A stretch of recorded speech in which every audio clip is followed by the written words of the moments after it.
types of assets that you can tell me? Tangible are those assets which have a physical existence. What are intangible, ma'am?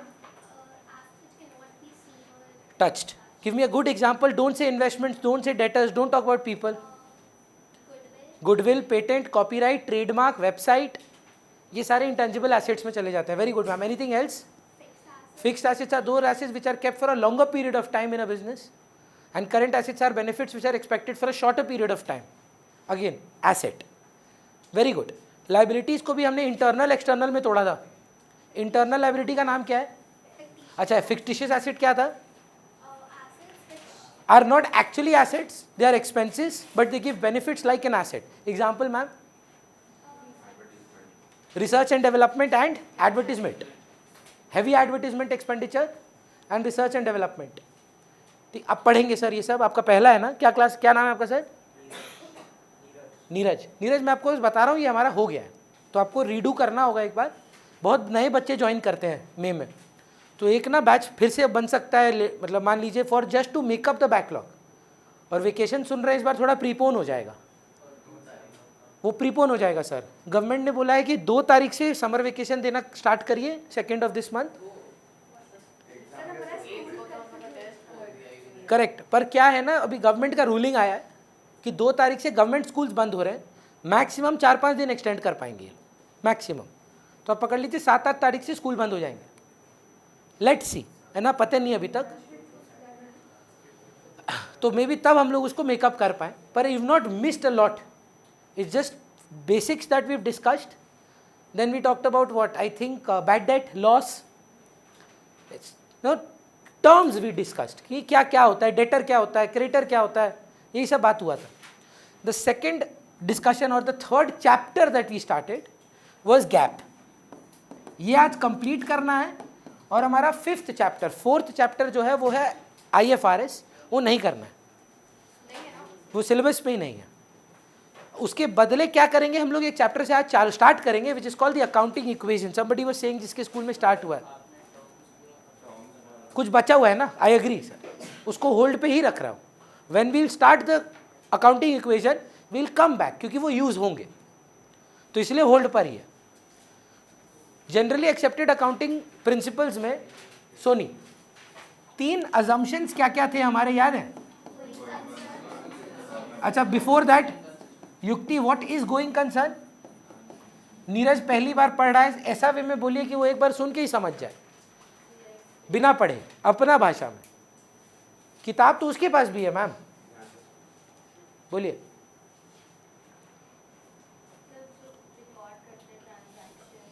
ये मान के चलते हैं कि, answer मत देखिए, अपना बात बताइए. नहीं याद नहीं है, पढ़ के नहीं आए. अंश याद है? आदित्य, अरे ऐसे नहीं होगा, लेकिन हम आपको बार बार बोल रहे हैं, थोड़ा पढ़ के आना होगा. Correct. The business will continue till perpetuity. मेरा आपसे ना कोई होमवर्क का आस्क नहीं रहता है, मैं बहुत ही लेस डिमांडिंग हूँ. आई एम जस्ट आस्किंग कि जो मैं पढ़ाया हूँ वो आप रिटेन करें, और कुछ नहीं मांग रहा मैं आपसे. एक कोई 50 सम का होमवर्क तो दिया नहीं. क्या है ना, this is not going to work if you are not going to be reading what we have done. अगर आप ये रिटेन नहीं कर पाएंगे सर, तो आज का क्लास पूरा वेस्ट है. तो वो आपका समय, पैसा, आना जाना, कितना टाइम वेस्ट हुआ है आपका, आप ये बात समझिए. 15 minutes per day per subject, that's it. Before coming to class, just go through what you have studied, what you have written. There is a reason we are writing in class. कहाँ text पढ़ने बोल रहा हूँ, इतना मोटा किताब मन ही नहीं करेगा खोलने के लिए, इसलिए तो छोटा छोटा करके लिखा हुआ है. सो गोइंग कंसर्न ये बोलता है नीरज कि business will continue till perpetuity. ये हम मान के चलेंगे कि बिजनेस जो है ना कभी बंद नहीं होगा, मे भी अगला दिन बंद हो जाए, लेकिन हम ये जनरली मान के चलते हैं कि there is neither the need nor the necessity to reduce the operations of the business. ये हम मान के चलते हैं. सर आपको आइडिया तो 100% होगा कि उबर, ओला, स्विगी, जोमैटो, पेटीएम सब लॉस है, सब लॉस मेकिंग कंपनीज हैं. तो भी वो अपना फुल फंक्शनिंग बिजनेस का रिकॉर्डिंग ट्रांजैक्शंस कर रही हैं, क्योंकि वो बिलीव करती है कि लॉस का मतलब मैं बंद नहीं होगा अभी, I am here to stay. So only because of this assumption we are able to segregate between an asset and an expense. आज मैं ये बोल पा रहा हूँ कि ये AC मेरा 5 साल चलेगा, पहला तो अजम्पशन ये है कि आरकेसी ही 5 साल चलेगा, नहीं तो मेरे लिए सब खर्चा बन जाए। सो गोइंग कंसर्न का कंट्रीब्यूशन क्या था? It helps us to segregate between an asset and an expense. Second क्या था चांडक जी? ये क्या बोलता था? कोशिश करें किस चीज को लेके कंसिस्टेंट? बिजनेस तो देखिए कंसिस्टेंट नहीं रह सकता। आज 300 बच्चा है तो कल 3 आ सकता है। रिकॉर्डिंग का जो अजम्पशंस है वो कंसिस्टेंटली फॉलो करें। अगर आपके कुछ अजम्पशंस लिए हुए हैं, अगर आपने कुछ फंडामेंटली कुछ कॉन्सेप्ट्स यूज किए हैं, अगर आपने अपना फाइनेंशियल ईयर अप्रैल टू मार्च लिया है, या अगर आपने डेप्रिसिएशन का रेट 10% पकड़ा है, अगर आपने अपनी इन्वेंट्री की वैल्यूएशन में कुछ अजम्पशंस लिए हैं, आप उन अजम्पशंस को कंसिस्टेंटली फॉलो करें। आज कुछ अजम्पशन, कल कुछ अजम्पशन से आपकी अकाउंटिंग पॉलिसीज चेंज हो जाती हैं। So whatever policies, judgments, assumptions you are taking, be consistent with it. Last, the most important, ये क्या था? युक्ति याद है? नहीं बोलने दीजिए। देखना पड़ रहा है ना मैम, तो इसका मतलब याद नहीं है। ये क्या है आप समझिए, कोई रीजन नहीं है कराने का। मोस्ट स्कूल में सब बोलेगा ही नहीं, डायरेक्ट ट्रांजैक्शंस पे चला जाएगा, सम्स पे। पर मेरा मानना और मैं फर्मली बिलीव करता हूं कि अगर आप ये कॉन्सेप्ट पहले नहीं समझेंगे, अगर आप नहीं समझेंगे खर्चा होने में और उसके पैसे देने में कभी कभार एक ब्रेक आ सकता है, एक डिफरेंस हो सकता है। अक्रूअल बोलता है भाई दोनों ट्रांजैक्शन दो अलग टाइम पे हुए हैं, आप जैसा जैसा ट्रांजैक्शन होता जाए वैसे वैसे लिखते जाओ। कैश से डिटरमाइन मत करो कि ट्रांजैक्शन कब हो रहा है। अगर आप यहां बैठ के पढ़ रहे हो तो आपके लिए एक ट्यूशन का एक्सपेंडिचर अक्रू कर चुका है, उसकी पेमेंट हो सकता है आप संग संग कर रहे हो सकता है आप एडवांस में दे रहे हो सकता है आप 1 महीने बाद दे रहे हो। Record transaction as and when they occur, not when cash is paid और रिसीव्ड।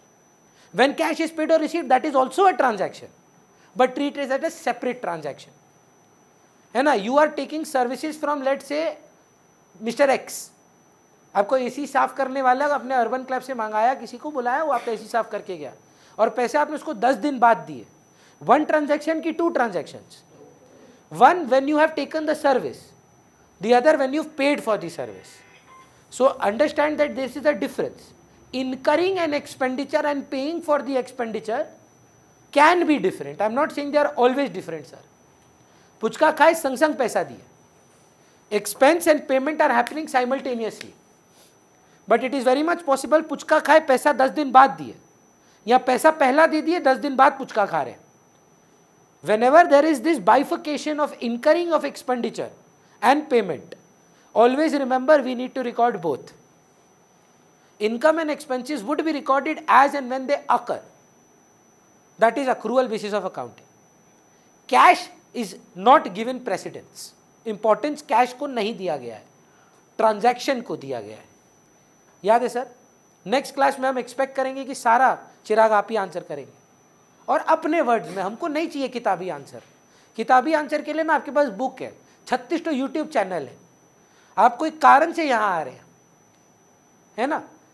तो अगर आप सीख रहे हैं तो उसका मेरा सिस्टम तो समझना होगा, नहीं तो अगर मैं आपको अपने सिस्टम से नहीं पढ़ा कि आप मेरा नहीं फॉलो करते हैं तो मेरा तो एक मेथड है ना, वो मेथड टूट जाएगा तो यूजलेस है sir.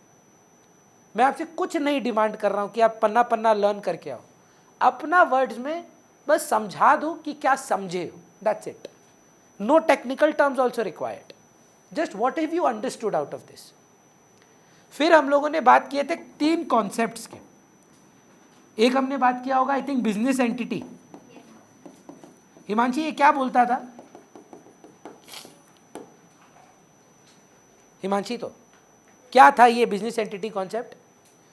Something related to the owner and the business. बस इतना ही काफ़ी है मैम, हमको नहीं चाहिए ज्ञान बहुत बड़ा बड़ा। सिंपल सा बात है भैया, ओनर अलग है, बिजनेस अलग है।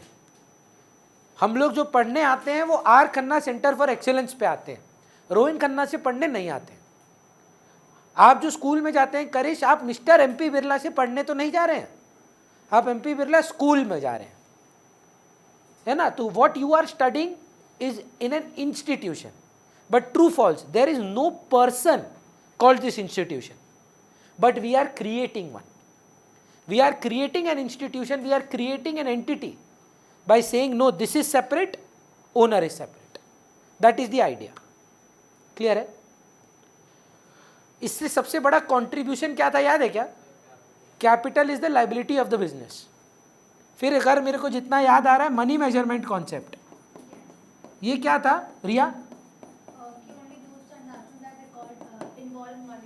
मनी और मनी इज वर्थ. जो चीज पैसा में नहीं एक्सप्रेस किया जा सकता वो अकाउंट्स में नहीं आता.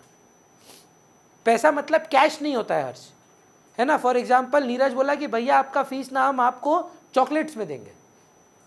ट्रांजैक्शन बाकायदा है, काइंड भी ट्रांजैक्शन है. वो बोलते हैं भैया दुआ ले लीजिएगा, आप पढ़ाइए, बहुत सारा प्यार. सॉरी सर, ये ट्रांजैक्शन नहीं है. मॉनेटरी टर्म्स में मैटर नहीं है. पैसा में मर्जर हो पाए, कैश हो, काइंड हो, मनी और money is worth only then, है ना. एग्जाम्पल हम दिए थे, मम्मी पापा बाहर गए और बोले बेटा तुम्हारे लिए लाए बहुत ढेर सारा प्यार. नहीं चाहिए हमको ढेर सारा प्यार. कोई मटेरियल आइटम लाए हैं तो बताइए, कुछ चॉकलेट, कुछ आइसक्रीम, कोई खिलौना, only that is considered to be a transaction. Lastly if I am not wrong, we did historical cost. लिखवाया नहीं हूं मैंने, या सिर्फ मेंशन किया हूं शायद. Historical cost states that we would record assets at which the value we acquire the asset. For example, ma'am, this AC I purchased 2 ton AC for 60,000 rupees. And scam ये लोग क्या किए मेरे साथ, बोले कि आपका ना पाइप लगा, आपका ब्रैकेट लगेगा, आपका आउटर में ड्रिल करना पड़ेगा, ये करना पड़ेगा, कि 4,000 और ले गया. I am asking you ma'am, if I go and buy this AC today, this is for 52,000 now. If I sell this AC, I will get not more than 30,000 today. In my balance sheet, in my asset side, what value should I require? 64,000. Because you have acquired it for 64. Aditya, गाड़ी जब लेते हैं ना तो on road price matter करता है, एक showroom नहीं. कि आपको ये गाड़ी कितने की पड़ रही है, उसमें आप बोस का स्पीकर लगाएं, स्पॉइलर लगाएं, एलॉय लगाएं, वो सब आपकी गाड़ी की वैल्यू में ऐड हो जाता है. How much you acquire the asset for, maybe that asset will be sold for 1 rupee or 1 crore, it doesn't matter. How much did you acquire it for? है ना. आप 40 लाख का एसेट खरीदने गए, उसने आपको 50% ऑफ दिया, 20 लाख में मिला, आप किस वैल्यू पे लिखेंगे? 20 लाख. आपको कितने का पड़ा? 20 लाख. भैया वो ना बाजार में 1.5 करोड़ का बिकता है. डजेंट मैटर सर, जब बिकेगा ना तब प्रॉफिट रिकॉर्ड कर लेना. अभी तो आपने यूज के लिए लिया है. An asset is a long term benefit generally. So you've not bought it for buying, selling. You've bought it for use, or maybe resell later. So when you sell later, record the profit then. All assets are to be recorded at their historical cost, मतलब past cost, जितने में आपने उसको acquire किया. Does that make sense? 6 we had discussed. About 7 we'll do today, and then we'll start accounting equation. तो भी खत्म नहीं होता है, 3 बचता है. कुछ टर्म्स बचेंगे, कुछ ये बचेगा, अकाउंटिंग इक्वेशन में खत्म करेंगे, फिर ये कंप्लीट होगा एक सेगमेंट, फिर जर्नल स्टार्ट होगा. समझ रहे हैं बात को? मेथड आपके साथ भी क्लियर होना चाहिए कि कैसे कर रहे हैं. Does that work? चलिए, तो नेक्स्ट चीज जो हम लोग बात करेंगे, फॉरगॉटन कौन सा वाला, इनको क्या क्या कराया था आज.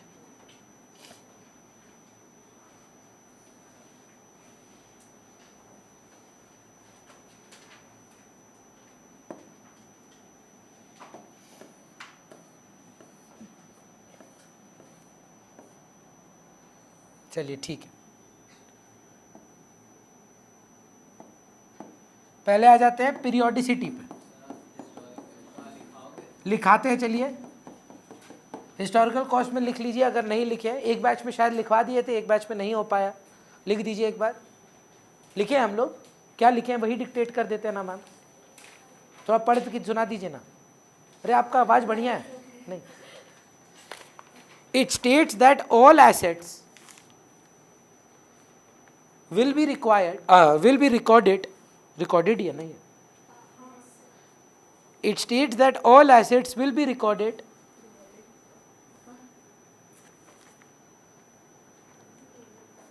ये सी है कि डब्ल्यू है? रिवॉर्डेड लग रहा है पढ़ के, रिकॉर्डेड ही है. All assets will be recorded at the price in which they are acquired. All assets will be required in the price in which they are acquired. चलेगा? नेक्स्ट पॉइंट आप लिखेंगे periodicity also in the books it is also मतलब written है. सारा concept है book में ना. इसको आप अकाउंटिंग पीरियड के हिसाब से लिखेंगे. एक ही बात है.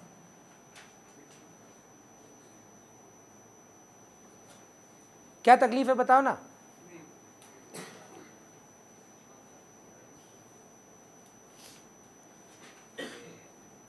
मिल जाएगा रे पक्का, बुक से भी पढ़ाएंगे. पीरियोडिसिटी या अकाउंटिंग पीरियड कॉन्सेप्ट. सर आप सुन नहीं पाए या आप किए नहीं होंगे. आपके मित्र ने बोला कि बिजनेस का ना लाइफ अनलिमिटेड है.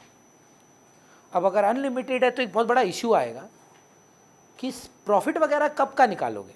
अगर हम बोले कि आजीवन बिजनेस है तो अब आजीवन बिजनेस का प्रॉफिट कहाँ आजीवन होगा कि जनरली ये अनलिमिटेड लाइफ को पार्ट्स में तोड़ना पड़ेगा.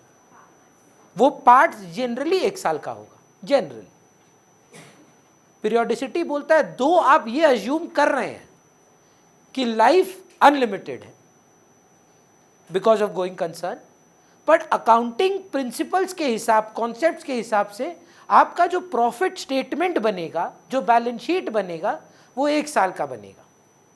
तो है ना, कोई बच्चा बोल सकता है आजीवन है ना, हम 5 साल का बनाए प्रॉफिट तो जरूरी है क्या. ऐसा मेरा मन में मेरा बचपन में थॉट था. First term, second term, third term ही क्यों, 9 और 10 का मिलाकर बैलेंस शीट क्यों नहीं रिपोर्ट कार्ड बना देते. 9 का रिपोर्ट कार्ड अलग, 10 का रिपोर्ट कार्ड अलग क्यों. बोल रहे 1 साल का परफॉर्मेंस 1 साल में देखा जाएगा. तो है तो आपका 14 साल का पढ़ाई, पर divided into equal instalments of 14 years. है ना. कोई हो सकता है किसी कहीं कहीं होता है सर, जानते हैं, मिडिल स्कूल बोलकर, हाई स्कूल बोलकर, कॉलेज बोलकर, 11-12 मुंबई में कॉलेज बोला जाता है ना. सो उनके जो मार्कशीट्स आते हैं ना वो 11 और 12 के अलग अलग नहीं आते हैं, वो 12 के आते हैं. जैसे आप बीकॉम पढ़ते हैं, अब आप भारत में अभी बीकॉम सेमेस्टर सिस्टम में चलता है. सेम 1 सेम 2 फर्स्ट ईयर है. साल में नहीं तोड़ा उन्होंने, 6-6 महीना में सेमेस्टर कर दिया. तो उनकी इंस्टॉलमेंट्स की चेकिंग क्या 1 साल की है कि 6 महीने की है. 6 महीने की हो गई. बोल रहे अकाउंट्स में किसी के मन में आ सकता था हमको 6 महीना का देखना है. बोलते हैं जनरली हम 1 साल की अकाउंटिंग करते हैं. ये कॉन्सेप्ट का नाम इन्होंने दिया अकाउंटिंग पीरियड या पीरियोडिसिटी कॉन्सेप्ट. अब आपको ये बता दें, जितनी भी लिस्टेड कंपनीज है ना, लिस्टेड मतलब समझते हैं, एक चीज है कॉल्ड द स्टॉक एक्सचेंज, जहां पर हम लोग रिया बाय एंड सेल कर सकते हैं सिक्योरिटीज, कंपनी के शेयर्स. सो बहुत सारी कंपनीज लिस्टेड नहीं होती, पब्लिक लिमिटेड कंपनी होती है, पर उनके शेयर्स आप खरीद नहीं सकते, प्राइवेटली ही सेल किए जा सकते हैं. उनके लिए ये रिस्ट्रिक्शन नहीं है. लेकिन अगर आपकी कंपनी लिस्टेड है, मतलब पब्लिक के पैसे के साथ आप खेलते हैं, आपको हर 3 महीने में अपना अकाउंट दिखाना पड़ेगा. वो क्वार्टरली अकाउंट्स बनाते हैं, एनुअल तो बनाते ही बनाते हैं, पर हर क्वार्टर एंडिंग अपनी फाइनेंशियल रिपोर्ट्स देते हैं. It does not change the concept of periodicity. The rule state that generally it will be for a year. समझ रहे हैं. इसको लिख लेते हैं, छोटू सा ही है पर लिख लेते हैं. Even though the life of the business is assumed to be till perpetuity,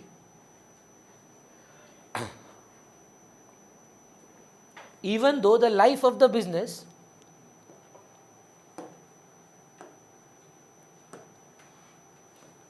even though the life of the business is assumed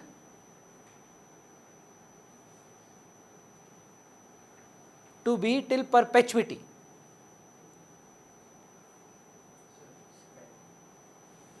perpetuity का स्पेलिंग PERPUI और क्या है TIY ना, ठीक है लिखे हैं?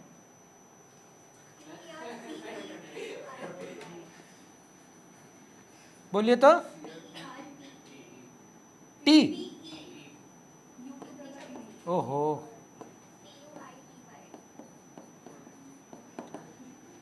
परपेचुइटी, ये ठीक है, ये ठीक लग रहा है ना? परपेचुइटी का मतलब forever. Even though the life of the business will be till perpetuity, the financial transactions will be divided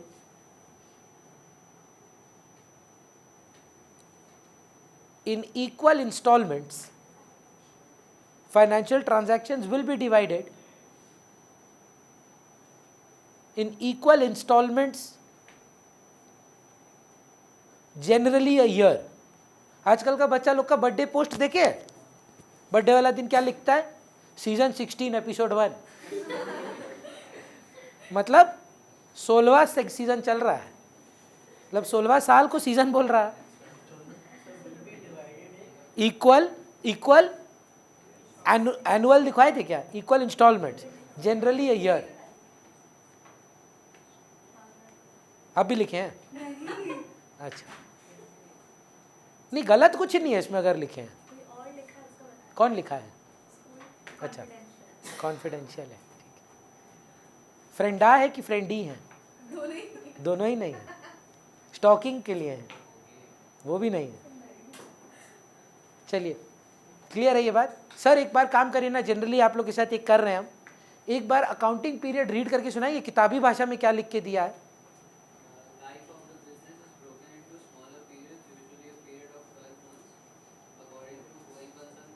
बोल रहे गोइंग कंसर्न बोलता है परपेचुइटी है, पर पीरियोडिसिटी बोलता है साल साल का आपका जीवन है ना? है जिएंगे तो आप 70 साल तक, पर हर दिन अपना बर्थडे में आप बोलते हैं ना ये साल मेरा होगा. एवरी फर्स्ट बर्थडे कब होता है मैम आपका बर्थडे? 1 फेब को. हर 1 फेब को देखेगा हिमांशी का एक न्यू रेजोल्यूशन होगा, न्यू ईयर न्यू मी, है ना? This year is going to be my year. जैसे रॉस बोलता है no more divorces in this year, बोलता है ना, देखे फ्रेंड्स देखे हैं तो, पर बेचारा का किस्मत ही खराब है. So every year is divided into the life of the business is divided into equal aspects. Book में 12 मंथ्स है सर, मैंने 1 साल लिखा दिया. आई होप समझते हैं आपकी 12 महीना 1 साल होता है ना? परफेक्ट. नेक्स्ट लिखिए.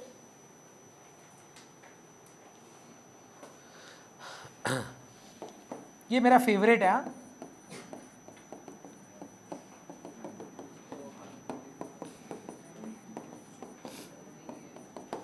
Conservatism, also known as prudence.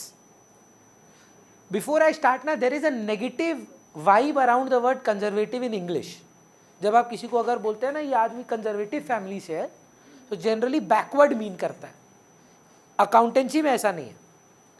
यहाँ कंजर्वेटिज्म का मतलब कॉशियस. यहाँ पर कंजर्वेटिज्म का मतलब भाई संभल के चलना है ना?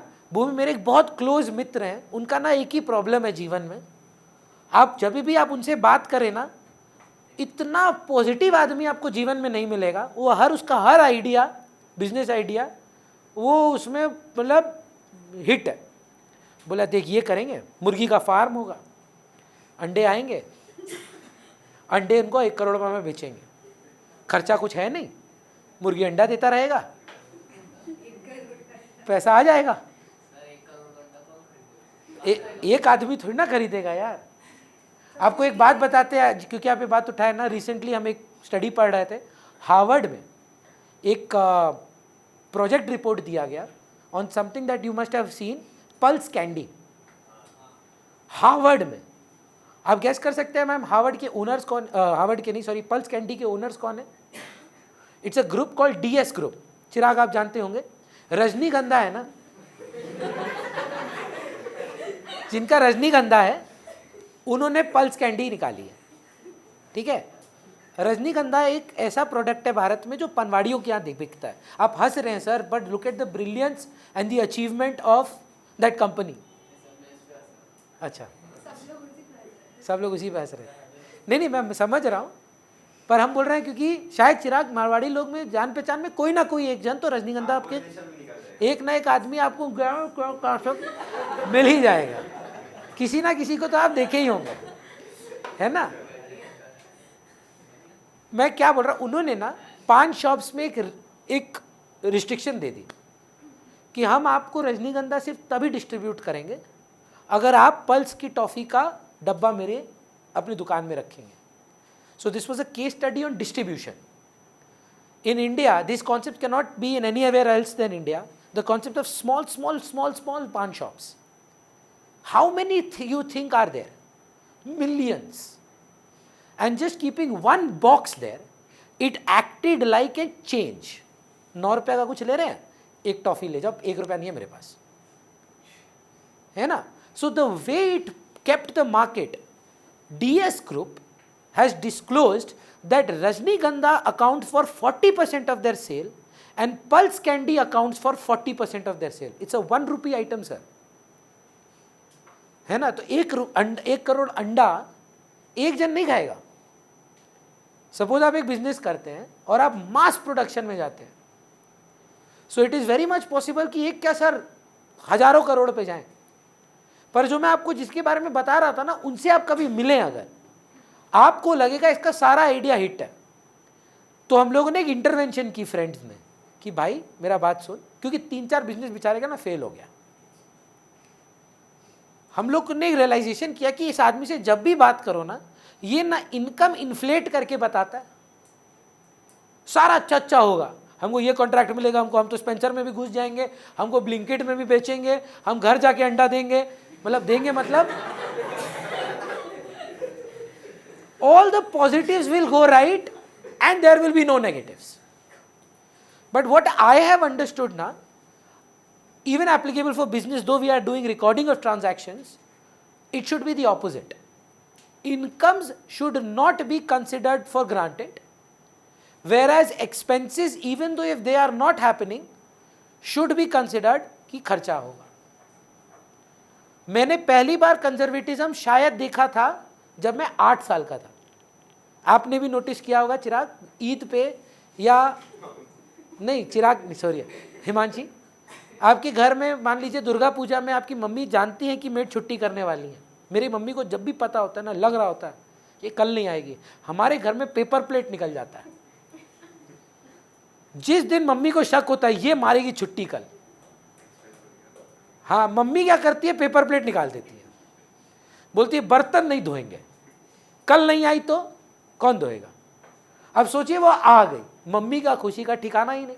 मम्मी क्या सोच के रखी थी कि बर्तन धोना पड़ेगा, मेहनत करना पड़ेगा. वो बोली नहीं है कि वो कल नहीं आएगी, मम्मी एंटिसिपेट कर ली. पापा बोल रहे हैं आज पूजा का घर टाइम है, खाना अच्छा बना है, एक इस पे क्यों, पत्तल पे क्यों खाना के दे रहे हैं. बोला कंजर्वेटिज्म. एंटिसिपेटेड लॉसेस पहले ही लिख दें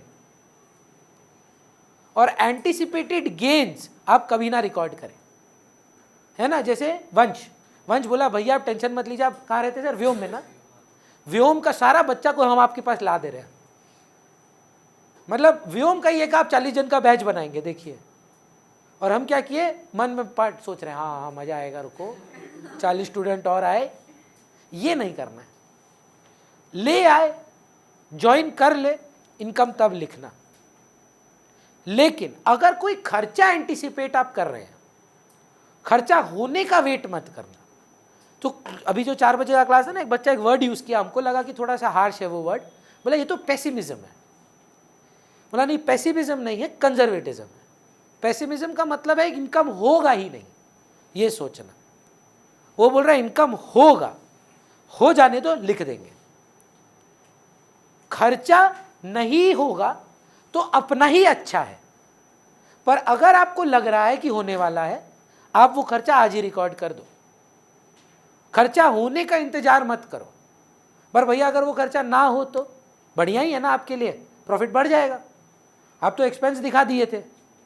बोलिए ना sir.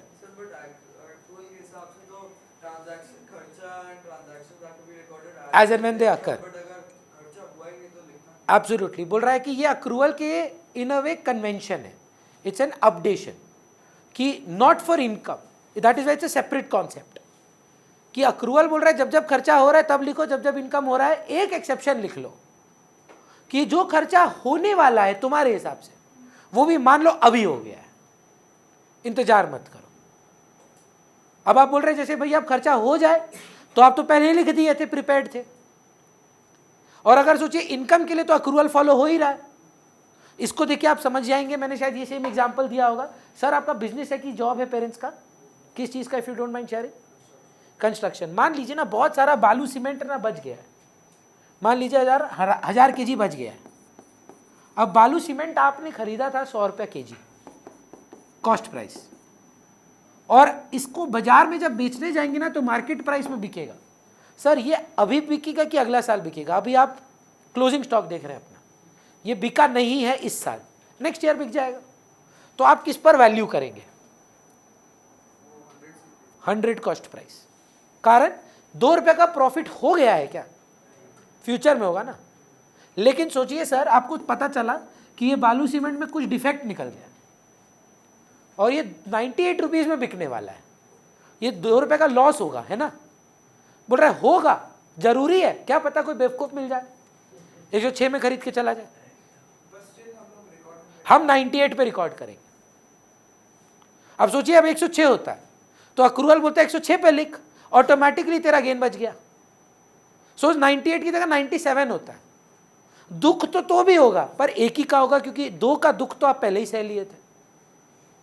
So conservatism doesn't save you from the loss, it prepares you for the loss, है ना? अगर आप सोच के आए कैसा गया आपका बोर्ड, वर्स्ट पेपर किसका था?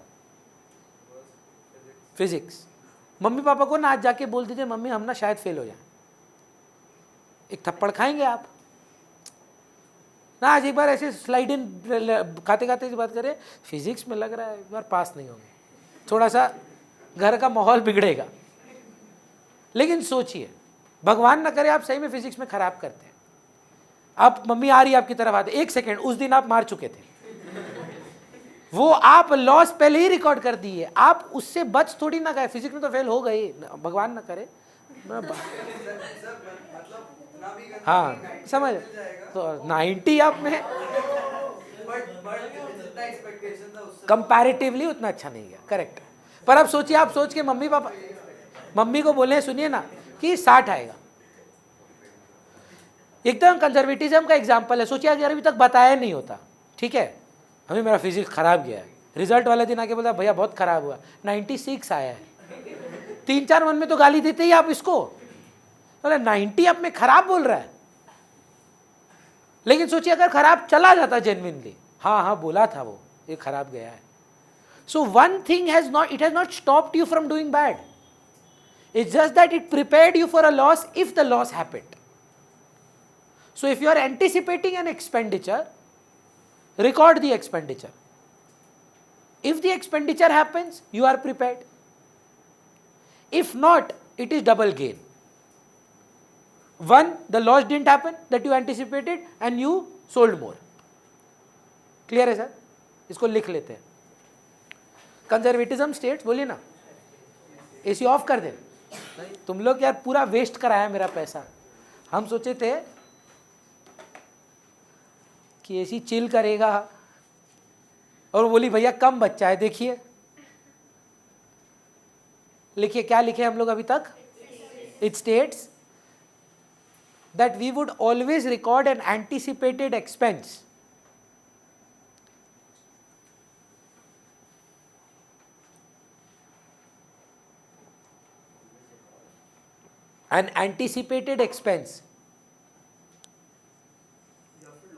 or a loss even when the expense has not